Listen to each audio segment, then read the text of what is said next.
आखिर क्यों खेला मैं आईपीएल? कोहली के साथ यूवी भज्जी का प्रैंक, खेल जगत की खबरें स्पोर्ट्स रैप में। लेकिन उससे पहले रोल बम्पर। कमाल का शॉट, अद्भुत, इसके आगे सारे fail. Hashtag Aakashvani. See more and more you will find me sitting on a couch. हम सब काउच पोटैटो बन सकते हैं by the end of it, लेकिन आप ऐसा मत करना, हाथ धोते रहना, मुंह पे हाथ मत लगाना, बी सेफ गाइज, और थोड़ी एक्सरसाइज वैसे ही कर लेना घर पे, बाहर जाके मत भी करना। But then this is what we all need to do. और आज मैं आपसे बात करने वाला हूँ भैया आईपीएल में खेला क्यों। कभी कभी आपके जहन में भी आता होगा यार ये आकाश चोपड़ा आईपीएल क्यों खेला था यार, he was such a like non white ball player, तो ये क्यों खेला आईपीएल। और जब मैं पलट के देखता हूँ ना, तो मैं भी अपने आप से सवाल पूछता हूँ कि यार बाय द वे वैसे खेलने की जरूरत क्या थी। बिकॉज पीछे मुड़ के देखो तो रास्ता ना बिल्कुल साफ नजर आता है, जब आगे जा रहे हो तो भीड़ नजर आती है, लेकिन जब पीछे मुड़ के देखो थिंग्स आर लॉट क्लियरर। तो फिर मैं क्यों खेला। Let me just take you back to 2008, जब आईपीएल अनाउंस हुई। 2007 में इंडिया ने वर्ल्ड कप जीता, और उस समय आईसीएल ऑलरेडी हो रही थी, इंडियन क्रिकेट लीग, और अब ये पता चल गया था T20 is here to stay. पहले इंडिया ने बहुत ज्यादा रेजिस्टेंस दिखाया कि हम नहीं चाहते T20 खेलना, बट देन आईसीएल का अच्छा करना, वर्ल्ड T20 भारत का जीतना, इंडिया रियलाइजिंग कि गुरुजी अब अगर आपने बस नहीं पकड़ी तो फिर गाड़ी छूट जाएगी। तो फिर आईपीएल अनाउंस हुई। उसके अंदर जितने हम क्रिकेटर्स थे, इनफैक्ट जब वो अनाउंस हुई आईपीएल, तो कॉन्ट्रैक्टेड लिस्ट ऑफ प्लेयर्स हुआ करते थे। उस समय कुछ 28-30 जितने भी थे, उस लिस्ट में मेरा नाम था। So I was actually contracted, centrally contracted with the BCCI, और हम सबको ये बताया गया था, I mean मैं वैसे उस लिस्ट में था नहीं, but then सभी का नाम ऑक्शन में डाल दिया गया, all 25-30 whoever they were or whatever the number was, सबको डाल दिया गया ऑक्शन में। उससे पहले सबसे फॉर्म भरवाए गए, और फॉर्म थे कि भाई एक्सेप्टेंस, कि मैं अपना नाम ऑक्शन के लिए दे रहा हूँ, अब जो भी बिकेगा जैसे बिका, मतलब terms and conditions, you first agree to it and then your name goes to the auction. In fact I remember कि मेरे साथ एक दिन बिल्कुल अगले दिन ऑक्शन थी, उससे एक दिन पहले शाम को बैठ के मैं और पार्थिव वी वर हैविंग डिनर, तो पार्थिव पटेल से मतलब बातचीत चल रही थी। उन्होंने कहा कि मैंने तो भी फॉर्म भरा और फॉर्म भरना बड़ा जरूरी है, उसके बिना काम नहीं होगा। मैंने कहा यार मेरा तो किसी ने फॉर्म भरवाया नहीं है। उसने कहा गुरुजी आपका नाम ना ऑक्शन में आएगा नहीं। तो फिर ऐसा ही हुआ, ऑक्शन में नाम नहीं आया। अब ऑक्शन में नाम नहीं आया तो फिर बिकना तो था ही नहीं। अब आपको लगता है कि यार खेलना तो था यार T20, मतलब T20 नहीं, IPL. It's like one party that you really want to attend. वो कहते हैं ना कि मतलब वो फोमो होता है, फियर ऑफ मिसिंग आउट, कि अगर मैं ये आईपीएल ही नहीं खेला तो यार फिर कैसे पता चलेगा। हालांकि T20 आपको जब आप थोड़ा सा गिरेबान में झांक के देखते हो तो पता होता है कि T20 is not your strength, मतलब आप खेलोगे भी तो क्या झंडे गाड़ लोगे। लेकिन फिर भी आपको लगता है कि यार अगर टूर्नामेंट हो रहा है और मेरे सब साथी लोग खेल रहे हैं तो मुझे भी खेलना चाहिए, एटलीस्ट मुझे ट्राई करना चाहिए। तो फिर जब कोलकाता नाइट राइडर्स का फोन आया कि you know we want to sign you up, I was so happy. और शाहरुख खान की टीम थी तो मैंने भी थोड़ा सा एक वो हल्का सा डांस किया घर में कि चलो जी इस बार ना सिर्फ मैं आईपीएल खेलूंगा पर खेलूंगा मैं और कोलकाता नाइट राइडर्स से, शाहरुख खान की टीम से मैं खेलने वाला हूँ। आई वॉज एब्सोल्युटली एक्सटैटिक, बहुत खुश था मैं। फिर खेलना शुरू हुआ, और खेलते ही ना समझ में आ गई एक बात कि हम सब लोग, मतलब बहुत सारे हम प्लेयर्स थे जो थोड़ा रेड बॉल क्रिकेट पे पले बड़े थे, सबको लगता था कि आउट नहीं होना यार। अगर आप थोड़ी सी अच्छी स्टार्ट मिल जाए ना, अगर पहली बात तो शुरुआत करना मुश्किल होता है, अगर 10, 15, 20, 22 रन बन जाए तो भैया देखो आउट मत होना, क्योंकि ना ढंग से खेलते रहो। 50 से कम में अगर आप आउट हुए तो दैट्स नॉट गुड इनफ। तो ये मेरी वैसे राहुल से ही बात हुई इस समय, राहुल द्रविड़ से। उन्होंने भी यही कहा कि यार यहाँ ना आउट करना एक्सेप्टेबल है, almost you're obliged to get out, कि मतलब जाओ लप्पे मारो, 30 के आसपास पहुंच गए, टीम का स्कोर सर्टेन स्कोर है, इसके बाद you have to really play मतलब बिल्कुल बिंदास होके। वो बिंदास खेलना आया ही नहीं, समझ में नहीं आई कि ऐसा भी खेलना चाहिए। तब एक और एहसास हुआ इस बात का कि चाहे मतलब of course all of us, अगर आप एथलीट हैं, आप क्रिकेटर हैं, even though in deep heart you know कि यार मैं टेस्ट क्रिकेट के लिए नहीं बना। फॉर एग्जाम्पल अजय जाडेजा को एक्चुअली एक समय पे रियलाइज हुआ कि मैं टेस्ट क्रिकेट के लिए बिल्कुल नहीं बना हूँ। मुझे भी रियलाइज हो गया कि बहुत तेरे बस की T20 खेलनी है नहीं, लेकिन खेलना इसलिए बहुत जरूरी था क्योंकि पैसे चाहिए थे, और इतने सारे पैसे जो थे, हालांकि बहुत बड़ा कॉन्ट्रैक्ट नहीं था, लेकिन जितना सा भी कॉन्ट्रैक्ट था ना, that point in time that money made a lot of difference.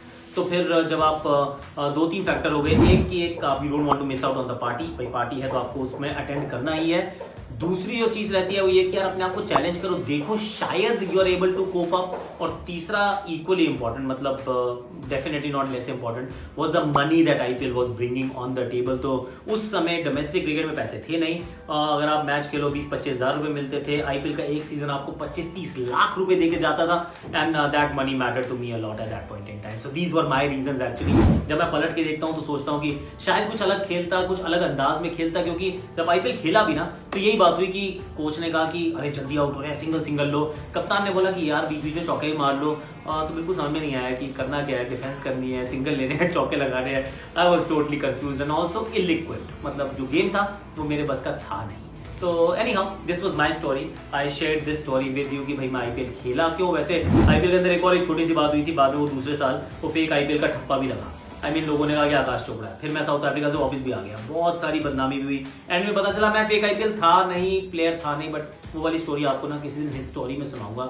अभी के लिए चलते हैं और हिस स्टोरी में विराट कोहली के साथ एक जरा पैंक सा किया है। मतलब कुछ कर रहे हैं यूवी और भज्जी, क्या कर रहे हैं जरा दिखाता हूं आपको हिस स्टोरी। ये है भगवान का मंदिर और हर मंदिर की तरह यहाँ भी हर रोज पूजा अर्चना होती है। लेकिन ये मंदिर कुछ स्पेशल है।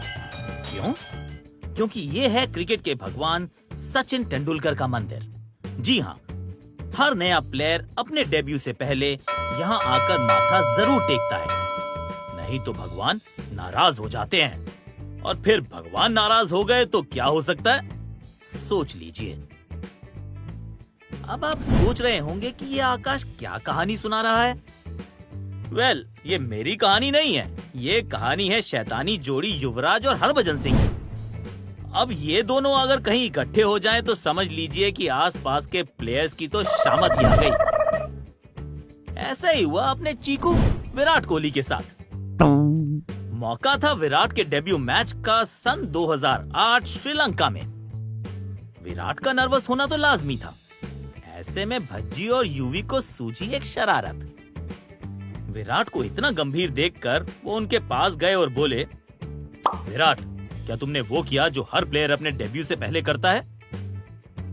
विराट जो पहले ही घबराए हुए थे थोड़ा परेशान होकर बोले, क्या करते हैं सभी प्लेयर्स? तो यूवी झट से बोले, तुम्हें नहीं पता? क्रिकेट के भगवान सचिन तेंदुलकर के पैर छूने की प्रथा तो हर प्लेयर कायम रखता है। विराट को समझ आ गया कि अगर आज उन्होंने भगवान सचिन के पैर छू लिए तो शायद उनका करियर भी बुलंदियां जरूर छुएगा। बस फिर क्या था, भज्जी, यूवी और विराट तीनों पहुंच गए ड्रेसिंग रूम में सचिन के पास। यूवी ने इशारे से विराट को याद दिलाया, जाओ माथा टेक लो। विराट झट से नतमस्तक हो गए। जय हो भगवान सचिन की। ये देख सचिन समझ गए कि मामला क्या है। आज फिर यूवी और भज्जी ने किसी नए प्लेयर की चुटकी ली है। उन्होंने विराट को उठाया और बड़े प्यार से बोले, बेटा इन दोनों से दूर ही रहना, ये ऐसी शरारत सभी के साथ करते हैं। मैं कोई भगवान नहीं हूँ और ना ही ऐसी कोई प्रथा है। जाओ क्रिकेट खेलो और इंडिया का नाम रोशन करो। तब विराट को समझ आया कि आज उनकी खिंचाई की गई है। भाई ऐसे हंसी मजाक तो ड्रेसिंग रूम में आम है, यही तो बनाता है प्लेयर्स को फैमिली। कैसी लगी आपको ये कहानी? भाई देखो, एक ना वैसे हर टीम में जब आप पहुंचते हैं ना, इंडियन टीम में खास तौर से एक नियम होता है। तो ये तो खैर उन्होंने वैसे ये नियम नहीं है कि सचिन तेंदुलकर के पास जाओ उनके पैर छुओ, ऐसा कुछ नहीं है। पर नियम, जब मैं भी गया तो मेरा भी एक नियम था। ये बताया गया कि अब आपको खड़े होना है और सारी टीम को आपने एड्रेस करना है। आपने उनको ना कहानी सुनानी है कि आप यहाँ पर क्यों हो, आप अपने आप से क्या एक्सपेक्ट करते हो। आवाज मुंह से निकल नहीं रही होती। सामने वो दादा होते हैं, सामने सचिन तेंदुलकर, राहुल द्रविड़, मतलब जिन लोगों को आपने आइडलाइज किया होता है वो सामने बैठे होते हैं और आपको कहते हैं बोलो।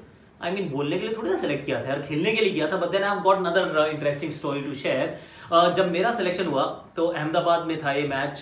ड्रेसिंग रूम नहीं, जो टीम की एक मीटिंग का रूम रहता है, तो वो डेजिग्नेटेड रूम था। उसमें बैटिंग मीटिंग अलग हुई, बॉलिंग मीटिंग अलग हुई, यानी कि बैट्समैन एक तरफ, बॉलर एक तरफ। तो सचिन तेंदुलकर की आदत थी और ये उन्होंने सबके साथ किया कि सबको कंफर्टेबल करने के लिए ना वो खुद सवाल पूछना शुरू करते थे, क्योंकि सामने वाला तो पूछेगा नहीं, ऐसे नजर झुका के उनके सामने खड़ा रहता था। तो उन्होंने मुझसे पूछा, यार अभी तुम न्यूजीलैंड के अगेंस्ट खेल के आए हो, कैसा लगा, वो बॉलर कैसी डाल रहा है? मैंने कहा अच्छी डाल रहा है। अच्छा उसने आर्म बॉल डाली क्या डेनियल विटोरी ने? मनी मन तो मैं सोच रहा हूँ यार सर, आपने तो मतलब कुछ 25-50 हजार बॉलें खेली हुई हैं लोगों की, मुझसे क्यों पूछ रहे हो यार? I mean you know everything and more, मेरे को क्या पता है, मैं आपको बताऊंगा।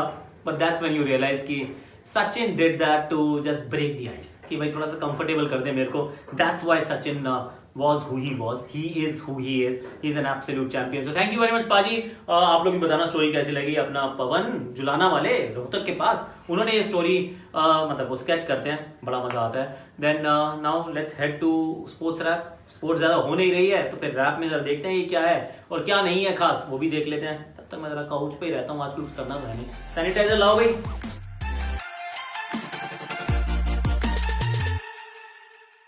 भारत के टॉप टेबल टेनिस सितारे शरद कमाल ने एक बेहतरीन परफॉर्मेंस के साथ जीत लिया 2020 ITTF चैलेंजर प्लस का ओमान ओपन में मेन सिंगल्स इवेंट। इसी के साथ 37 वर्षीय शरद ने एक लंबे दशक के इंतजार के बाद जीता एक ITTF इवेंट। 2010 में शरद जीते थे अपना आखिरी ITTF टाइटल इजिप्ट ओपन में। उसके बाद उन्होंने अभी तक 2 सेमीफाइनल अपीयरेंस किए हैं, मोरक्को ओपन 2011 में और 2017 के इंडियन ओपन में, मगर वो इस पड़ाव को पार नहीं कर पाए। ओमान से वापस आने के बाद शरद ने खुद को सेल्फ क्वारंटीन में डाल दिया है एज ए प्रिकॉशन।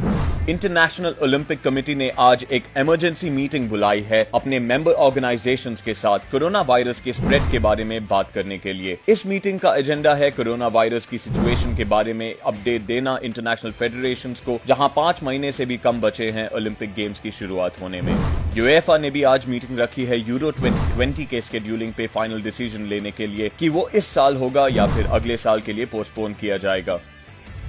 चलो भैया, सैनिटाइजर आ गया है, हाथ एकदम से साफ कर देने चाहिए और ये करते रहो, हाथ घिसते रहो, साफ करते रहो, मुंह पे मत लगाओ, ना कान के पास से थोड़ा दूर रखो। कैसा लगा आपको स्पोर्ट्स रैप जरूर बताइएगा। In fact these are very tough times guys. जो कमेंट सेक्शन है ना उसमें बताओ कि आप क्या देखना चाहते हो, आप क्या जानना चाहते हो अपने ओलंपिक क्वालिफायर्स के बारे में, अपनी कुछ इंस्पिरेशनल स्टोरीज के बारे में, क्या चाहते हो, what is it that you want to consume, because we are all of us are going to spend a lot of time sitting in the house looking at our screens. This is the new way of life for the time being. अभी के लिए आप इस show को like कीजिए, share भी कीजिए और वो व्हाट्सएप वगैरह पे कमेंट भी कीजिए और पिन कर लीजिए अपने प्रोफाइल पर। और फिर कल फिर कुछ और लेके आते हैं मजेदार सी, आपको कहानी सुनाते हैं। वैसे मुझे लग रहा है PSL भी फाइनल होने वाला है कल 18 ना, 18 को फाइनल है यार, देखते हैं क्या होता है उस मुकाबले में, उसकी बात भी करेंगे। But then for the time being your shots my Aakashvani, I should go. चलें यार best. Saf round the stumps, box के कोने से गेंद, कदमों का इस्तेमाल और चकमा दिया। आधे रास्ते में खड़ा बल्लेबाज एक बार फिर बॉक्स के कोने में एक बार फिर गए, एंगल का इस्तेमाल, हाथ से अंदर, पड़ने के बाद बाहर, बल्लेबाज हैरान।